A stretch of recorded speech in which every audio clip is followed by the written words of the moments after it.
dzimis audzis šeit, Kožu ostā. Tēvs bija brigadieris sākumā visiem 3 posmiem.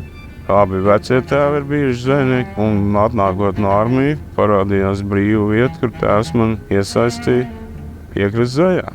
Sijā Baņķis nodarbojās ar zvejniecību un pārstrādi. Un mēs zvejojam Rīgas jūras līcī, Reņģi, Brēteliņu, nozvejojam Salacgrības ostas atvedumu cehu, šķirojam pa frakcijām, sasaldējām un pārdodam saldētu zivu. Šis gads bija īpašs ar to, kad aizgāja mūsu eksports un lielākais tirgs bija Ukraina un Moldova. Tas ir kolektīvs darbs, jo to jau viss var pateikt kolektīvam, ne jau es viens to lielo lomu ir izcīnījis. Tas ir, mans lielais loms ir kolektīvs. Būs zivtiņa, būs naudiņa, būs lielais loms.